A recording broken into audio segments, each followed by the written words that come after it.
Hi there, I'm Flora, a 37-year-old woman who has gone through a lot in her life.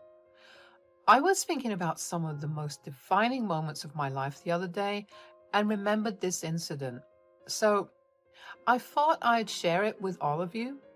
Let me introduce you to my husband, Phil. Phil and I share a deep love and understanding. We've always been there for each other through thick and thin. Despite the challenges we've faced, we've grown stronger together. I've never believed in the concept of a perfect marriage. There's always something that causes trouble in the relationship, you know? Well, for me, that something was Phil's mother, Mabel. Ever since I met her, I could tell Mabel didn't like me.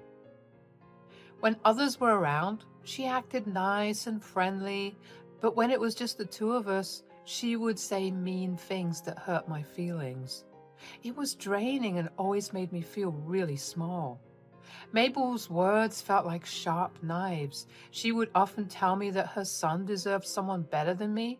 She would make fun of my achievements, saying they weren't good enough. Mabel even made hurtful comments about my looks. It seemed like she enjoyed putting me down one insult at a time. All those hurtful words made me doubt myself and my place in Phil's life. I felt like I was not good enough for his love. To protect myself, I had to find ways to deal with the situation. I reminded myself that Mabel's hurtful words were because of her own issues and insecurities, and not because of anything I did wrong. I tried my best to stay calm when I was around her, even though it was difficult. I focused on the love between me and Phil and the happy moments we shared. But no matter how hard I tried to remind myself that what Mabel said wasn't true, I couldn't shake off the insecurities that began to grow within me. I really can't stand Mabel anymore. She keeps saying really hurtful things. I've been trying to tell you about it for so long, but you won't listen. I'm struggling, so please just listen to me. Come on, babe. You're just making things up again. My mom would never do anything to hurt you. You're overreacting. No, I'm not making this up. It's been going on for a long time. She makes me feel small and insults me, and it's taking a toll on my mental health. I mean, haven't you noticed how much I've changed these past few months?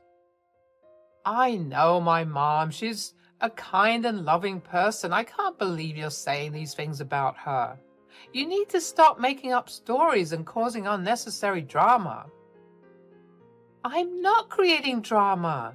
I'm telling you how I feel and what I've been going through. Stop treating me like my feelings don't matter. Why can't you support me this one time? I just can't believe that my mom would behave like that.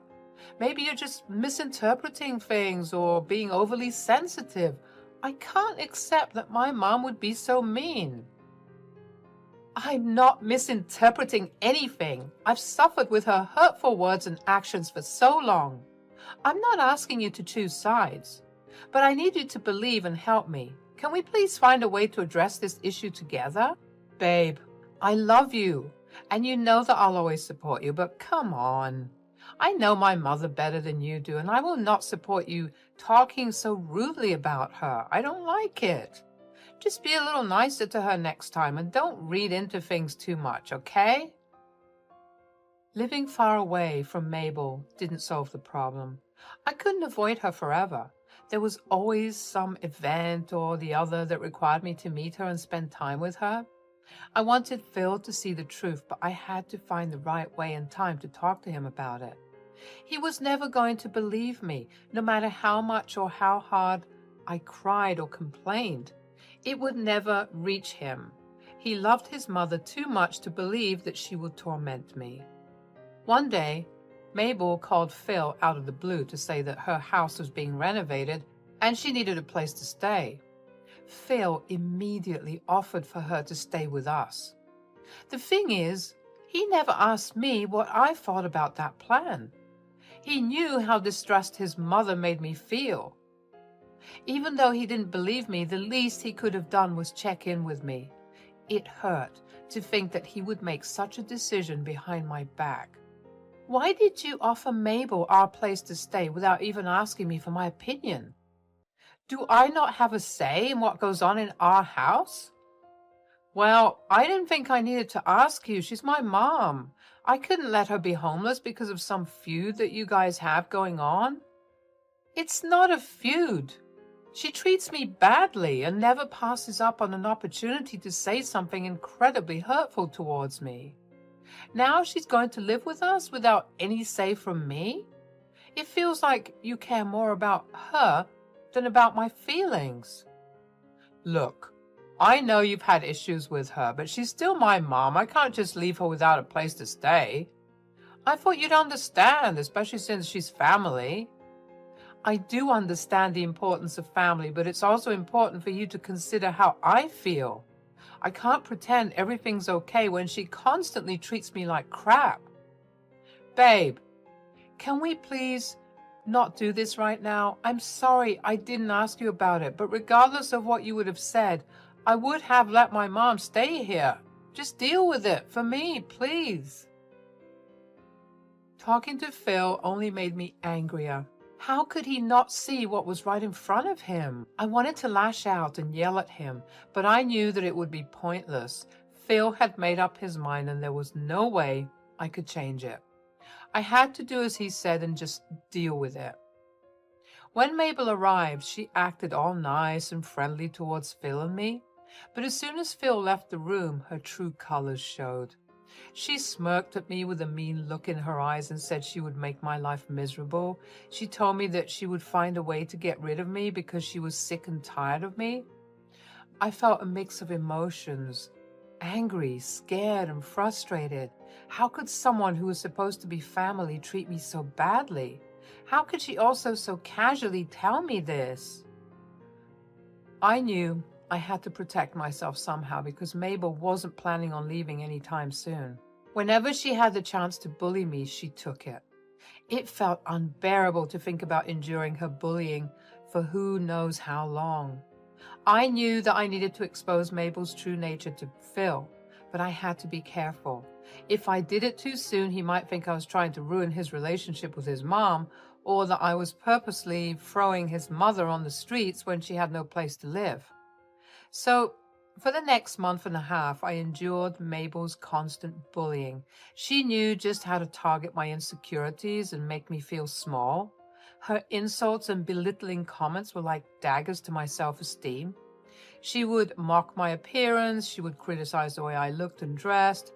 Every choice I made seemed to be met with her disapproval, whether it was about my career, hobbies, or even the food I cooked. Mabel would find sneaky ways to hurt me and make me feel bad about myself. She would ruin important things I was working on. She would spill coffee on my important work papers or make a mess in the kitchen right before guests came over, and sometimes she would sabotage the food I spent long hours making.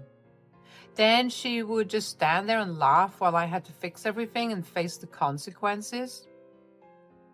She also liked to make fun of things I liked and enjoyed. If I told her about a book I liked, she would say it was a waste of time. When I talked about painting, she would say mean things about my skills and make me doubt myself. It seemed like she enjoyed taking away any joy I had in my hobbies and talents, making me feel like I wasn't good enough. Mabel also made hurtful comments about how I looked.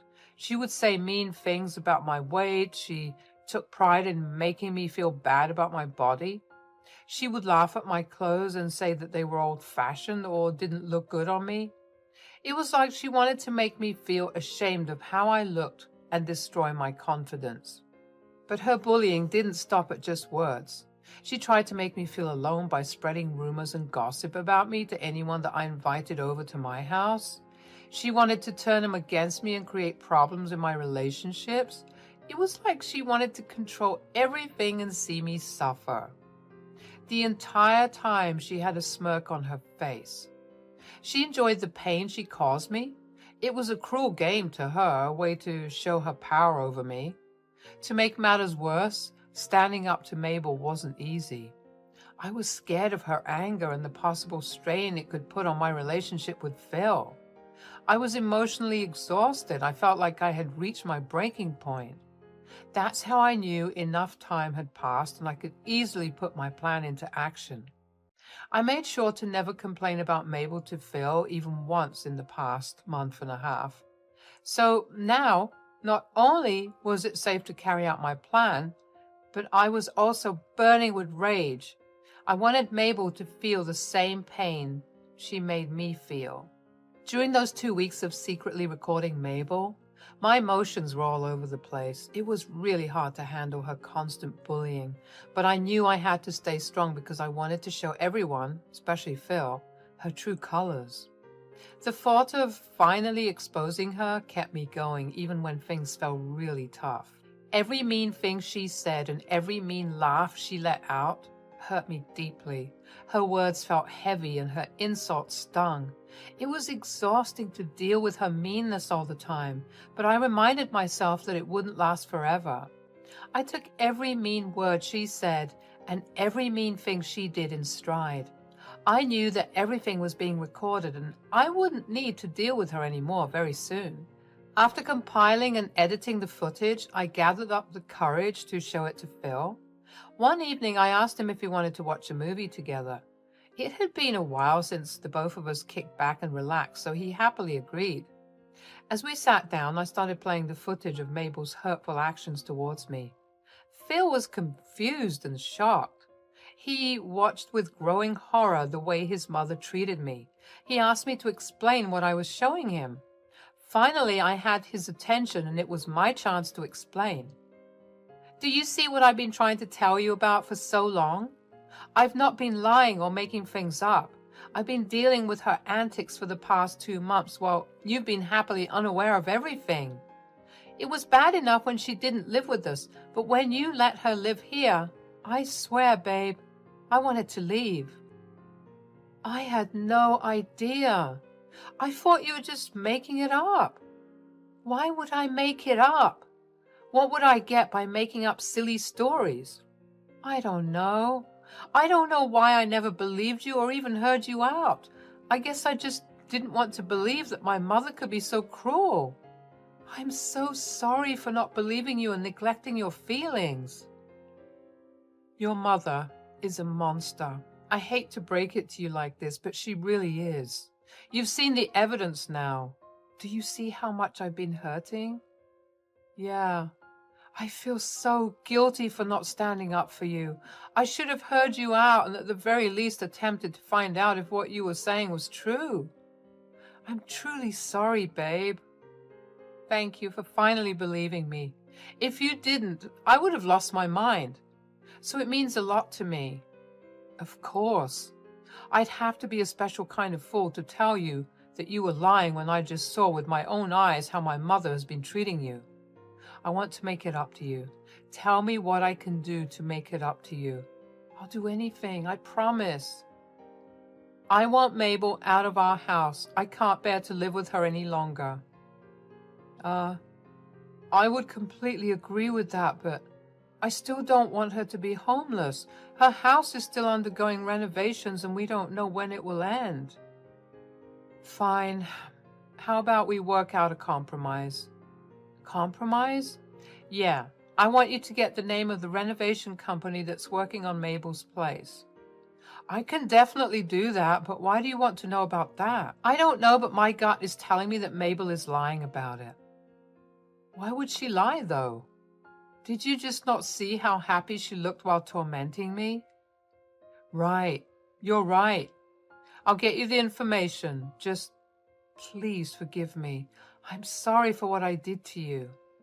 It's okay, baby. I'll need some time to get over the things that Mabel did and said to me, but I'll be fine. And more importantly, we're fine. The next day, Phil casually chatted with Mabel during breakfast and found out the name of the company doing her renovations. I decided to take matters into my own hands and contacted the company to check on the progress. To my surprise, I learned that the renovation had actually been finished 2 weeks ago, and they only had to work on one room. That meant that she did have a place to stay but chose to come and live with us. If I was angry before, then I was furious when I found out that Mabel had lied to us. She purposely stayed over at our place just to torment me.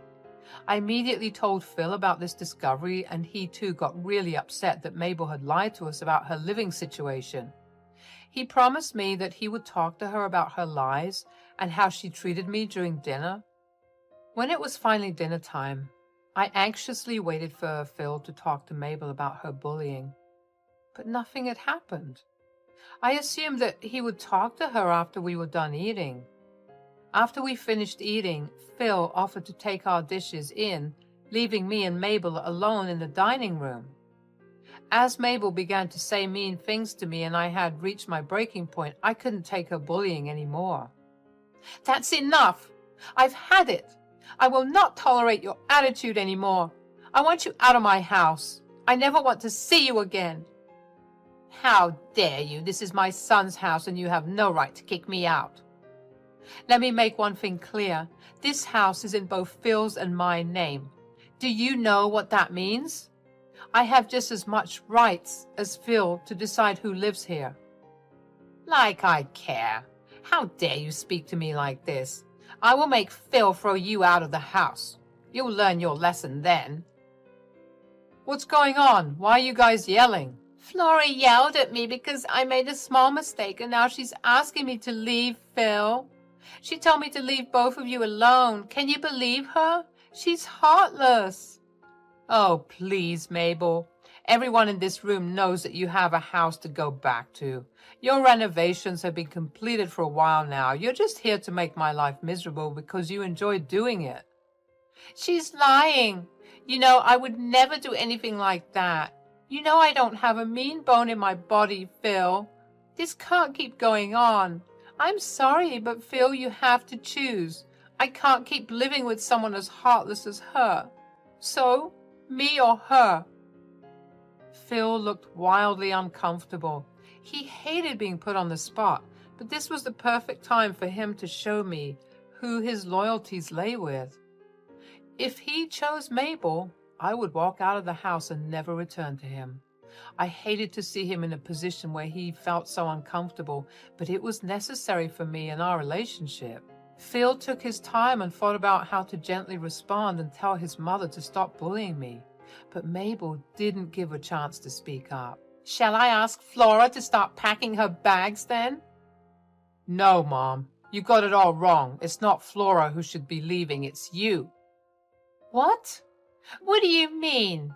Why are you choosing her over your own mother?"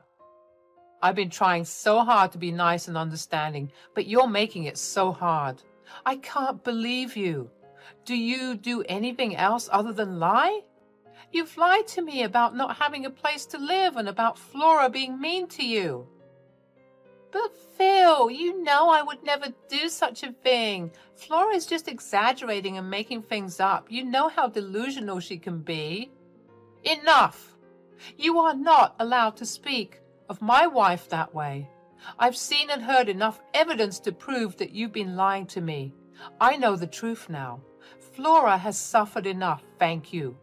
I want you to leave." But, no buts. This is not how we treat each other. I can't allow you to continue bullying Flora, disrespecting my relationship with her.